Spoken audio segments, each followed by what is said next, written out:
Brought to you by TechnoSpark 20 series smartphones. I'm superhuman. Sir तो हम मगर पूरी मदद करेंगे भैया, हम पूरी सोच कोशिश लें होगी। कि हमारा ये मिशन कंप्लीट हो जाएगा। मिशन ये आपका कर देंगे। अब जैम हो रहे हैं। आपकी शादी में हो सर, जाएगी। अभी तक चप्पल टूटल पहन के घूम रहे हैं इधर उधर सर। शादी हो जाएगी, शादी हो जाएगी। मैं आऊंगा आपकी शादी में, पक्का।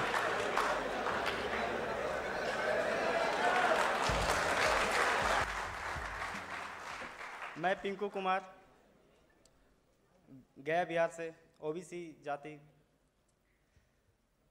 मैं वही जो भाई लोग बता रहे हैं, 1.5 लाख युवा पीड़ित अभी तक घूम रहे हैं, दर दर की ठोकरें खा रहे हैं, पैसे नहीं घर से मिल रहे हैं, नहीं जुट पा रहा है गार्जियन से आके। यहाँ बंगला साहिब गुरुद्वारा में खाना खाया जा रहा है, फिर लात मार के भगाया जा रहा है। फिर वही ट्रेन पकड़ के वहाँ भी टीटी भी घुसा मार रहा है, ट्रेन में जगह भी नहीं मिल रही है, बाथरूम के गेट पे सो के जाते हैं आते हैं। वंदे भारत, वंदे भारत हम लोग का नसीब ही का है सब। वही बात बताने आए हैं कि जो बीजेपी बता रहे हैं कि हमारी कांग्रेस की सरकार आएगी तो मंगलसूत्र होता है जो माँ पहनती है, वही बेच देगी कांग्रेस। तो हमने सोचा कि हमारा जो खाया है पैसा, जो 1.5 लाख युवा का जो हम लोग गिरवी रख के पैसा पढ़ाई कर रहे थे, संस्था में दिए, माँ का गहना बेचे और खेत का गिरवी भी धर दिए हैं सर, और उसका भी संस्था में पैसा जो अति भी कर दिए हैं। अभी तक गहना भी नहीं छूट पाया, नहीं अति भी छूट पाया है। तो और हम लोग का वही बीजेपी बता रहा था कि कांग्रेस की सरकार आएगी तो मंगलसूत्र बेच के माँ का अति कर लेगा। तो हमने क्या कहा कि चलो आप लोग भी तो वही किए जो हम लोग को करना था, अति कर दिए, जो पेंडिंग युवा को अति बेरोजगार बना दिए।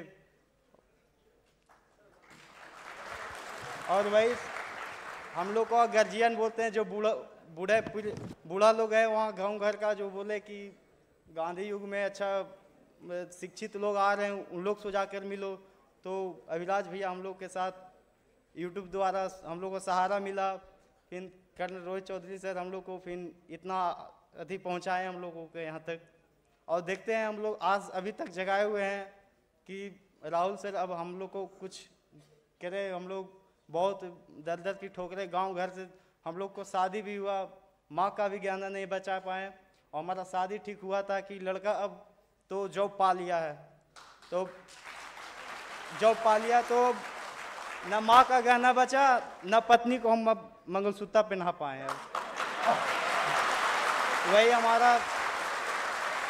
वही अब गांव से निकलते हैं तो बोलता है कि ये कौन जा रहा है, ये तो नकली फौजी है घर से का। वही सब ताने मारते हैं हम लोगों को, जो और पड़ोस तो खुश है कि हाँ चलो नकली फौजी यहीं, अब ये कुछ नहीं कर पाएगा। अब शादी भी नहीं हो रही है, जो लाते थे कि चलो ये लड़का फौजी बन गया, अब वो भी नहीं ला रहा है कि अब तो ये नहीं बेरोजगार हुआ है, अब वो भी नहीं आ रहा है कि हाँ ये लड़का का शादी होगा कि नहीं होगा, वो भी खत्म हो गया है। ये जो आपसे यही है कि हमारा ये भर्ती पूरा करवा दें आप लोग से, यही नहीं। हम तो पूरी कोशिश करेंगे कि कोई ना कोई कॉम्पनसेशन, 1,50,000 युवाओं को कोई ना कोई कॉम्पनसेशन तो हम देंगे। आखिरी बात, ये जो बोल रहे हैं मोदी जी बोल रहे हैं, हमारी महालक्ष्मी योजना है, पता नहीं आपने सुनी है नहीं सुनी है? सुनी है। पहली बार दुनिया की कोई भी सरकार महिलाओं के बैंक अकाउंट में सीधा पैसा डालने जा रही है, और 10-15 हज़ार रुपए नहीं, 10-15 हज़ार रुपए नहीं, 1 लाख रुपए साल के हिंदुस्तान की सबसे गरीब महिलाओं के बैंक अकाउंट में डाल रहे हैं।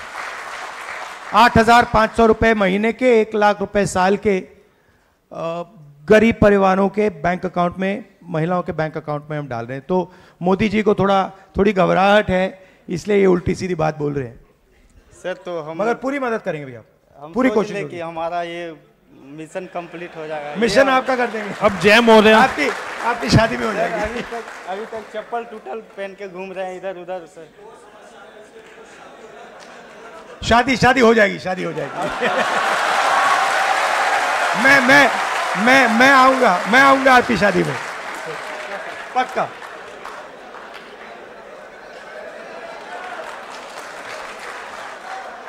नमस्कार, आपका नाम? मेरा नाम जय मौर्य है और मैं काशी हिंदू विश्वविद्यालय का मैं छात्र रहा हूँ। तो जो विश्वविद्यालय में एक राजनीति का जो माहौल रहा है, तो उस पर मेरा प्रश्न है कि हमारे देश की जो आबादी है, लगभग 50% जो आबादी है वो 30 साल से कम युवाओं की है। और जो राजनीति की जो युवाओं की राजनीति में जो पहली सीढ़ी है, कहीं ना कहीं विश्वविद्यालय को माना जाता है। परंतु ये देखा गया है कि पिछले कुछ सालों से विश्वविद्यालयों में छात्र संघ के चुनावों को बंद कर दिया गया है।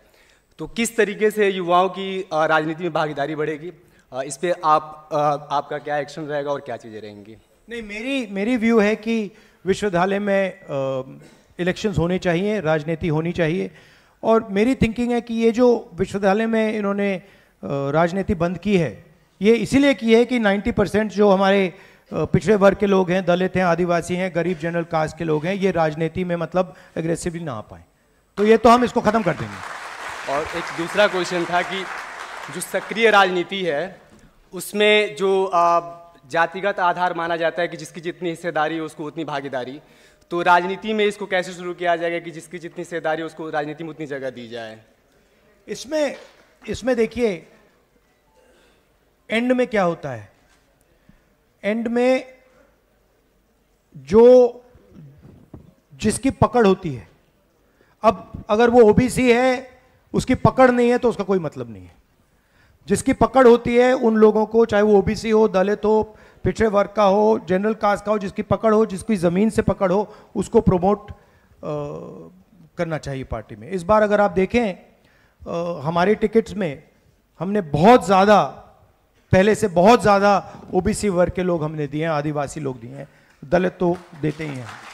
तो तुम्हारी कोशिश है, बट मुझे लगता है कि नई जेनरेशन के लोगों को आना चाहिए, आप लोगों को आना चाहिए, और हम आप लोगों के लिए जगह बनाने के लिए बिल्कुल तैयार हैं। हम रुके हुए हैं कि आप जैसे लोग आएं और हम आपको कांग्रेस पार्टी में प्रमोट करें। Thank you brother. मैं बोलूंगा नमन प्रयागराज, और साथ में ऋतु भी इधर आ जाए तो हमारे लिए थोड़ी आसानी होगी। नमन किस चीज? उसके बाद ऋतु हरियाणा। Thank you. ठीक है, बिल्कुल। ऋतु नमस्कार। पहले आप। मैं नमन इलाहाबाद का रहने वाला हूं और उत्तर प्रदेश में रहने वाला हूं। उत्तर प्रदेश में को एक दूसरे नाम से जाना जाता है, जिसको भर्ती स्कैम प्रदेश के नाम से जाना जाता है। तो सर, मैं आपसे ये सवाल करता हूं कि जो उत्तर प्रदेश का युवा है वह किसी न किसी भर्ती परीक्षा की तैयारी करता है उत्तर प्रदेश में आकर के इलाहाबाद, जिसको रोजगार फैक्ट्री के नाम से जाना जाता है। इलाहाबाद में विश्वविद्यालय है, इलाहाबाद यूनिवर्सिटी, जिसको रोजगार फैक्ट्री के नाम से भी जाना जाता है। और हर एक युवा उत्तर प्रदेश में एक नौकरी की आस से आता है, परंतु जो भी छात्र युवा वहां आकर के नौकरी की तैयारी करता है, उसको किसी न किसी भर्ती के नाम पे छला जाता है। छलावा इस प्रकार होता है कि पहले भर्ती के नाम पे आवेदन निकाले जाते हैं और आवेदन के नाम पे छात्राओं से फीस ले लिया जाता है, और आखिरी में जब चरण आता है परीक्षा देने का, तो परीक्षा देने के बाद छात्रों को बताया जाता है कि पर्चा लीक हो गया। इस तरह से एक छात्रों का एक शोषण किया जाता है। इस तरह क्या आपकी सरकार जब बनेगी तो क्या उत्तर प्रदेश में पर्चा लीक का और भर्तियों में धांधली का जो मामला उजागर होता है उत्तर प्रदेश में सबसे ज्यादा होता है, तो क्या यह बंद हो पाएगा कि नहीं? हमने मैनिफेस्टो में लिखा है कि हम एक नया कानून लाएंगे पेपर लीक में हम दो चीज़ें कर रहे हैं। एक नया कानून लाएंगे, सख्त कानून होगा, जो भी ये काम करेगा उसके खिलाफ ज़बरदस्त हम कार्रवाई कराएंगे। और दूसरी बात, ये नया फैशन बना है कि प्राइवेट कंपनियां एग्ज़ाम दे रही हैं, तो हम ये बंद कर देंगे और पब्लिक जो एग्ज़ाम्स हैं ये सिर्फ सरकारी देता है। तो ये दो हमारे आइडियाज़ हैं इस पर। अगर आपके कोई सुझाव हैं हम उनको भी इनकॉर्पोरेट कर सकते हैं। ठीक है, थैंक यू। रितु, नमस्कार। नमस्कार, मेरा नाम ऋतु है। मैं बहादुरगढ़ हरियाणा से बिलोंग करती हूँ। मेरे पिताजी एक किसान हैं, मैं आम किसान परिवार से बिलोंग करती हूँ। मेरा सवाल यह है कि महिलाओं को मानसिक तौर पर और शारीरिक तौर पर योग्य नहीं समझा जाता कि वो आर्मी में जाकर अपना योगदान दें, और मेरा सपना है कि मैं कमांडो फील्ड में जाके एक कमांडो बनूं। और जहाँ तक बात की जाए अग्निवीर महिलाओं की, वह अपनी क्षमता को प्रदर्शित कर कर भी वापस उसी मानसिकता में उनको लौट कर आना होता है। तो मेरा सवाल आपसे यह है कि आप अग्निवीर महिलाओं के लिए और महिलाओं की भर्ती को लेकर सेना में आपकी क्या योजनाएं हैं, अगर आपकी सरकार आगे आने वाले टाइम में आती है? नहीं, देखिए, अग्निवीर को तो हम हमारे मैनिफेस्टो में लिखा है कि हम खत्म कर रहे हैं। तो अग्निवीर को तो स्क्रैप करा जाएगा अगर हमारी सरकार आएगी। जो पहला सिस्टम था, जो परमानेंट सिस्टम था, पेंशन वाला सिस्टम उसको हम फिर से लागू करेंगे। जहाँ तक महिलाओं की बात है, देखिए, ये अंत में ये डिसीजन सेना का होता है, मगर मेरी पर्सनल राय है कि महिलाओं को भी सेना में एक्सेस मिलनी चाहिए और जगह मिलनी चाहिए। बट अंत में ये डिसीजन ये सेना का डिसीजन है, और ये सेना को डिसाइड करना चाहिए कि कहाँ, किस प्रकार से और कितनी महिलाओं को वो यूज कर सकते हैं। मगर मैं चाहता हूं कि ज्यादा से ज्यादा महिलाओं को सेना में, वायुसेना में, नेवी में जगह सर, लेकिन अगर देखा जाए कमांडो की भर्ती में सिर्फ 3% महिलाएं हैं जो कमांडो के लिए अप्लाई करके आगे बढ़ी हैं। उनके लिए अपॉर्चुनिटी को पहले ही बंद कर दिया जाता है, क्योंकि ये मानसिकता ऑलरेडी है समाज के अंदर कि वो शारीरिक तौर पर सशक्त नहीं है आगे बढ़ने के लिए। तो इस चीज़ को लेकर आपकी क्या राय है? आप आगे क्या करेंगे ताकि महिलाओं के लिए अपॉर्चुनिटी गेट खुल जाए?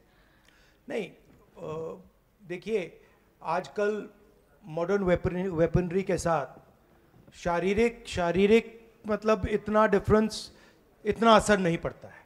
मॉडर्न वेपनरी के साथ जो काम, मतलब अगर आपने राइफल मारी, मैंने राइफल मारी, मतलब मरेगा तो दोनों से मरेगा, ये तो बात नहीं है। तो मैं इस बात को एक्सेप्ट नहीं करता हूं कि महिलाएं ये काम नहीं कर सकती हैं, कमांडो बन सकती हैं, सब कुछ कर सकती हैं।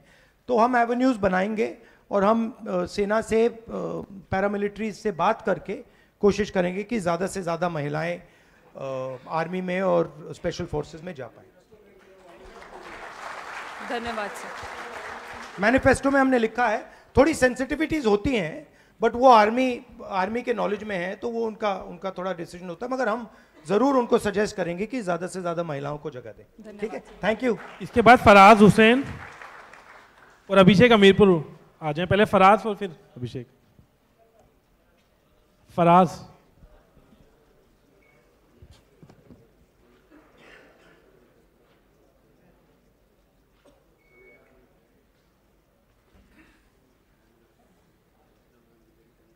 नमस्कार, कहाँ के हो आप? यूपी, फर्रुखाबाद। सर, नमस्कार, मेरा नाम फराज हुसैन है। मैं यहाँ पर शिक्षा और रोज़गार की बात हो रही है, यहाँ पर मैं एक स्पेशल डिस्क्रिमिनेशन एड्रेस करना चाहता हूँ। मैं फराज हुसैन जामिया से हूँ और मेरा नाम ही डिस्क्रिमिनेटरी है। संस्थाओं में संगठित रूप से जिस तरीके से मुस्लिम युवाओं और महिलाओं के साथ पढ़ाई में और नौकरियों में डिस्क्रिमिनेशन हो रहा है,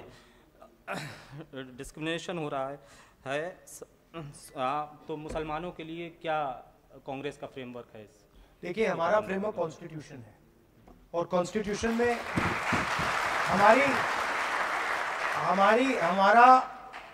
हमारा फ्रेमवर्क कॉन्स्टिट्यूशन ऑफ इंडिया है, लोकतंत्र है, और कॉन्स्टिट्यूशन में साफ लिखा हुआ है कि हिंदुस्तान के सब सिटीजन्स एक जैसे हैं, कोई कम नहीं है, कोई ज़्यादा नहीं है, कोई धर्म कम नहीं है, कोई जात कम नहीं है, कोई भाषा कम नहीं है। तो हमारे लिए कोई डिस्क्रिमिनेशन नहीं है। हम जानते हैं कि बीजेपी की विचारधारा हमारी विचारधारा से बिल्कुल अलग है, हम उनकी विचारधारा से लड़ रहे हैं और हम चाहते हैं कि हिंदुस्तान में सब लोगों के लिए जगह हो, सब लोगों की रिस्पेक्ट हो, सब लोग एक दूसरे से मोहब्बत करें और आदर करें एक दूसरे का। तो कोई कंफ्यूजन नहीं है हम में। मैं जानता हूं कि आपको मुश्किल हो रही है, मगर घबराइए मत, सब ठीक हो जाएगा।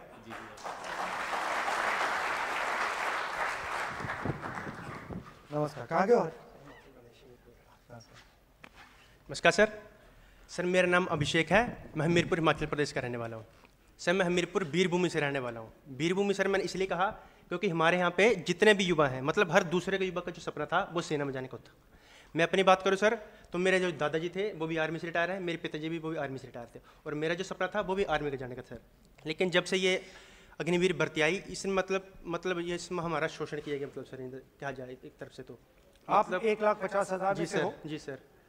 मतलब सर मैं बोलना चाहता हूँ कि जो हमारे साथ जो युवा थे, मतलब जो हम देखते थे, जब हम अग्निवीर से पहले की जो बात थी, तब हर ग्राउंड मतलब सुबह 4-5 बजे युवा जो था साथी था वो 4-5 बजे से मतलब सड़कों पर दौड़ना, शाम को दौड़ना, कॉलेज मतलब इनफैक्ट कॉलेज में जाना तो क्लासेस बंक करके हम ग्राउंड में जाते सर इसके करने के लिए।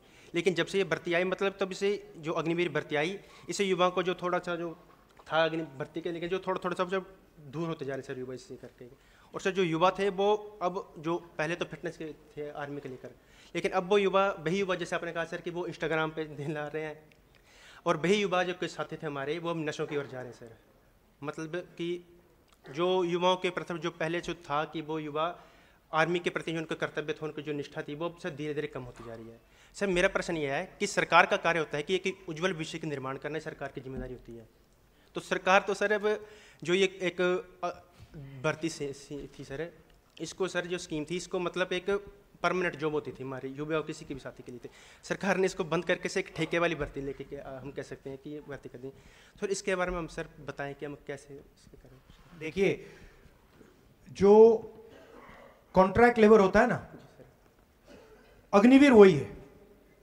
ठेकेदारी प्रथा है आर्मी में, और हम नहीं चाहते हैं कि आर्मी में ठेकेदारी प्रथा हो, तो हम उसको रद्द कर देंगे, खत्म कर देंगे, अग्निवीर को फिनिश कर देंगे। सर हमारे पिताजी भी कह रहे हैं कि ये खत्म हो रही है, मतलब धीरे धीरे खत्म होगी। एक 6 महीने में कभी सर एक सैनिक बन नहीं सकता है, कम से कम 6 साल 3 साल सैनिक बनने के लिए। तो और इसमें एक और बात है, अग्निवीर एक्चुअली आर्मी को वीकन कर रहा है, कमजोर कर रहा है, तो हम इसको बदलेंगे। 100% हमारी सरकार आएगी तो हम इसको बदल देंगे। क्योंकि वही युवा जो 24 वर्ष की आयु में, जब मतलब उनको पता है कि 24-25 वर्ष में वो 3-4 साल नौकरी कर रहा है आर्मी की, वो अपना घर बनाएगा, सब कुछ करेगा। अभी जो नई भर्ती रही, इसके करके वो युवा जो वो 24 साल की उम्र में घर बैठ जा रहा है, उसमें उसकी शादी भी होगी सर। कोई बच्चों के मतलब पेरेंट्स जो पीछे की होती है कि उनको उम्मीद होती है मेरे बच्चे के, हमारे बच्चा घर बनाएगा, सब कुछ करेगा, मतलब तो फिर उससे तो हमारा शोषण ही हो रहा है ना, कि युवाओं का शोषण हो रहा है सर। बिल्कुल बिल्कुल हो रहा है। बिल्कुल सर, तो इसको हम करेक्ट कर देंगे। जी सर, थैंक यू। अबे नंदिनी, उत्तराखंड।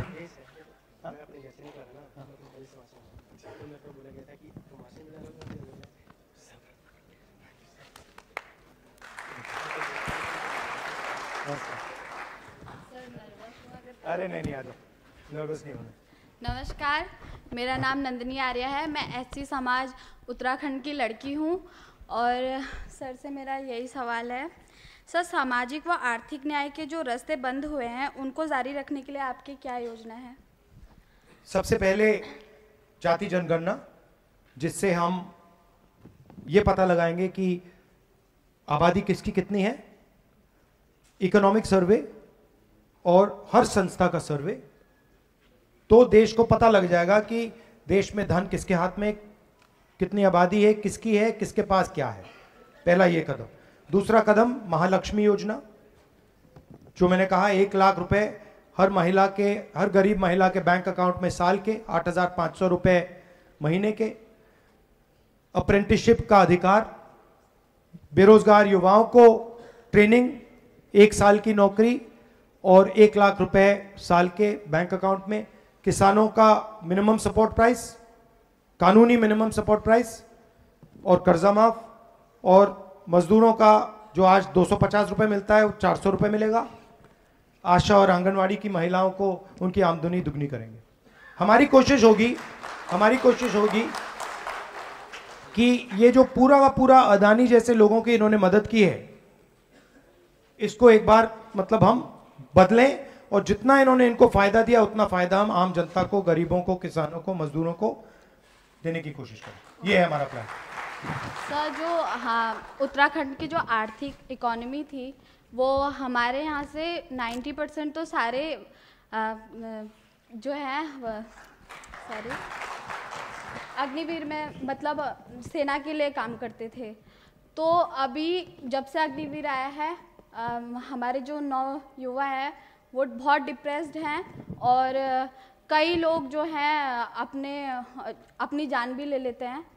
तो इसके लिए तो अग्निवीर को तो खत्म करेंगे, पर देखिए मेन बात ये हुई है कि हिंदुस्तान में 22 लोगों को नरेंद्र मोदी जी ने पूरी मदद की है। 22 लोगों के पास उतना ही धन है जितना 70 करोड़ लोगों के पास है। तो ये करेक्शन करना है, धन को ठीक तरीके से बांटना है, किसानों को देना है, मजदूरों को देना है। तो ये हमारी कोशिश रहेगी। ठीक है, धन्यवाद, थैंक यू।